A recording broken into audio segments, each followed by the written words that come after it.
Hi everybody. Yes, I'm Georgia Pike Rowney, and I'm a researcher and practitioner in music, education and health based at ANU, and I'm a born and bred proud Canberran, and this is where I grew up, which is a beautiful mission brown and white monstrosity in Campbell. I thought it was a monstrosity when I was little. It's one of those things where as you grow up, you suddenly realise how amazing it was. When I was little, I just thought it was very brown, and I liked pink and red and yellow and blue, and it's just so brown. But now, of course, I look back and think it was marvellous. So I'm going to talk a little bit about that house in a little bit, but I wanted to start by basically explaining. So I was born in 1984 at the Canberra Hospital as well, before it blew up. And the reason I came to be here is actually because of this man. So this man is Douglas Pike, and he was my grandfather. And he came here in 1964 with his wife Olive, my grandmother, to become a professor of Australian history at the ANU. So I'm a third generation ANU employee, still there, just. And he came to he was the founding editor of the Australian Dictionary of Biography. And so he was there as a professor, and my grandmother would put on all of these amazing dinners in their beautiful house. It was a beautiful 50s modernist house in Patey Street in Campbell, which has since been bought by another architect and changed a fair bit, and I won't comment on that. But they had beautiful things, and it was only much later that I found out how amazing my grandmother's taste was. This is one of her beautiful Danish coffee pots. This is one of her little outfits. She had the most incredible outfits. They were all in browns and olives and colours that I didn't appreciate back then, but now I do, of course. You know, I've got all the gloves and the hats and the scarves. She was a very stylish woman, and she'd put on big parties for all the professors at their house with all of these beautiful things. So this is why I came to be in the ACT, because my parents were then here. So my father's Andrew Pike. Some of you may have heard of him. Yes, a lot of people have, of a certain era in Canberra. So there's my father was here at ANU studying a master's in Australian film, and later did the Dictionary of Australian Film as well. He wrote that. And my mother met him at ANU. So that's a picture of him at the ANU Film Group early on. Which is he? So he's the one on the right, in the polo neck. And my mother was doing her PhD in Chinese history, and so she much later then ended up being the centre manager of the Centre for China in the World at ANU as well. But they together began the Electric Shadows cinema, which some of you may remember back in the day, which began in 1979. I came along in 1984, and a year later they bought this house, which was built in 1967, designed by Neville Ward, the architect, for himself and his family. And from the front, it just looks like a single story, and then you went into the courtyard, and it all opened up, and it was this amazing sort of Japanese-inspired thing. And it had this huge open, so it was a sloping block, and the back of the house had this huge open plan living area, which was floor to ceiling windows facing full west. And so that meant you were either freezing cold or boiling hot. So we tended to actually move downstairs for summer and move upstairs in winter and huddle next to the little heaters, basically an EER rating of like -20. Not good. And the flat roof was great. My sister had parties up there when everyone else was away. She got in trouble. But the most exciting bit about that house, apart from the fact that there were these great entertainment spaces, which meant my parents were constantly having events, and all of these visiting directors and artists and thinkers were constantly around. So it was an amazing place in that way. That's where my cultural immersion and education began, very much facilitated by the house and the kind of entertainment spaces it had. But this was a really important space. This was the hallway. And that's my sister, Harriet, when she was, I don't know, about 8. And there's a ramp behind her, which meant you got this big run-up if you were doing anything wrong.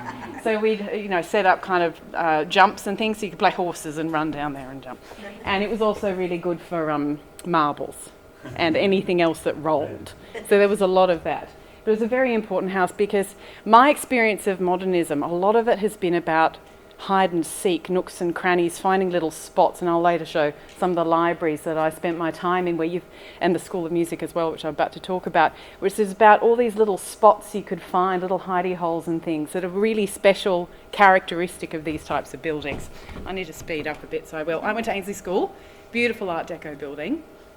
Most of my time spent in the little demountables, of course, but occasionally you got to go into the main building, which is also where I met Susan West, who's right here, who I met through the School of Music program that was being run at Ainsley School.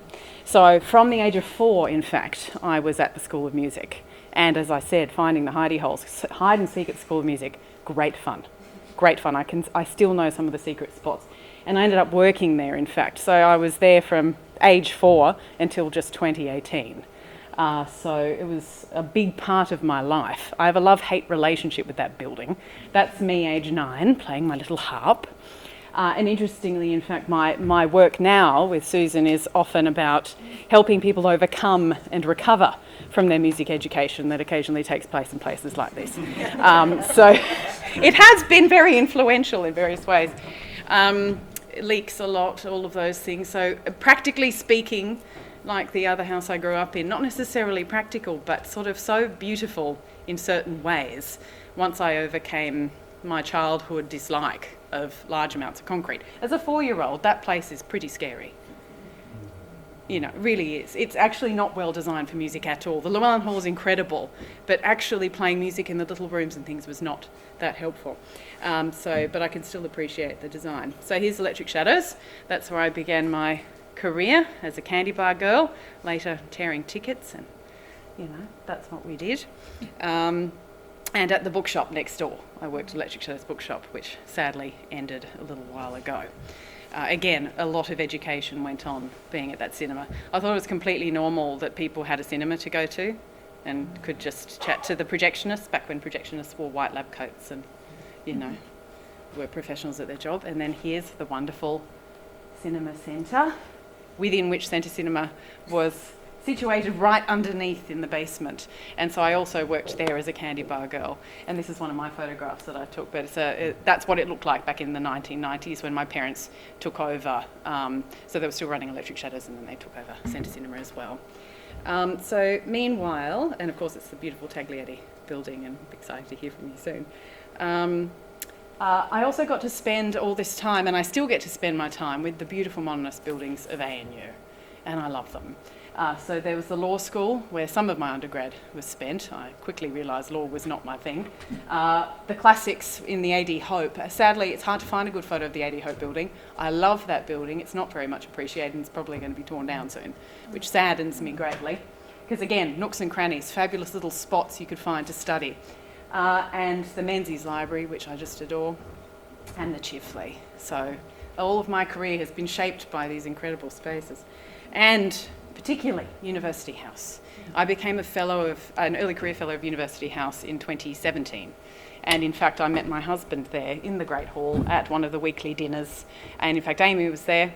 And we sat around one of the big tables and we talked about modernist architecture. And that's when I think I told you I grew up in a modernist house as well, which is probably why I'm here. So there you go. It all comes back around. So as I said, I find myself being drawn to these buildings now as I've developed, even though I didn't understand them when I was young. And I don't know if I love them or whether it's a slight Stockholm syndrome with that building. But when Martin and I were in Manhattan, we ended up getting engaged here, which is, again, I just sort of got drawn to it. It's like a bit of ACT. And this is the Breuer building, which is now run by the Met and used to house a Whitney Museum.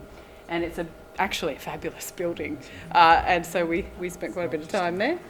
So I wanted to end. I don't know how I'm going for time. I'll speed up. Am I all right? Yes. Okay, I can sing. That's why I'm here. So recently at CMAG, they had this fabulous exhibition, and there's Centre Cinema and Electric Shadows. It was very hard when the cinemas closed. It was very hard for my parents, I think. And Centre Cinema, particularly, in fact, was hard for my father because that's where he had his beginnings in the cinema world because he was hired as the cinema programmer for Centre Cinema in about, I don't know if it was when Dr. Zhivago showed, but it was pretty early on in the 60s. And so there was actually a song written in the 1970s for an ANU student review called Sunday Culture. all about getting your cultural education so you can name drop at parties and things. So you go and see the French New Wave films at Centre Cinema, and then you can name drop at parties and things. So I thought I'd sing this song because I sang it at the closing of Centre Cinema when you were there. So I thought I'd sing it for you now. Would you like to hear it?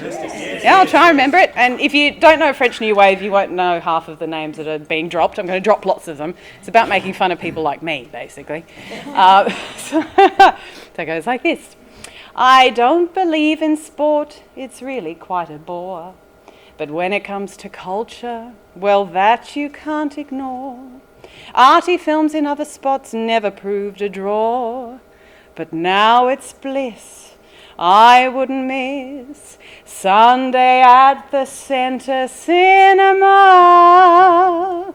I've seen Renoir and Bergman, Fellini, René Clair. I saw Truffaut on my back in that lovely sliding chair. I never understand them much, I just like being there. Sunday at the Centre Cinema. Mastroianni really sends me, Moreau quite unbends me, and Anthony Quinn is really quite unique. Marcina's very jolly, Cardinali's quite a molly, and in foreign films one always gets a peek. At diplomatic cocktails with folk I hardly know, I'm dropping last week's names to make the party go. My social standing has improved, I never miss a show. Sunday at the Centre Cinema, I get my culture. Sunday at the Centre Cinema, I'm quite a vulture. Sunday at the Centre Cinema, darling, believe me, my husband will leave me. Bring back Belmondo, Sunday at the Centre Cinema.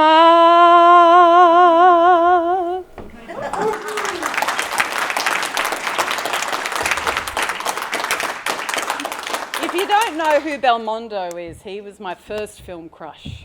I recommend him. Who wrote the song? I can't remember, and the reason why I'm saying that is I feel really bad. I've lost it. I know it's somewhere. It's in a file somewhere. When we left the School of Music, we had to move, 30 years of stuff. So it's there somewhere. Somebody would find it out. But it was in the 70s. It's great, isn't it? Yeah. Another round of applause.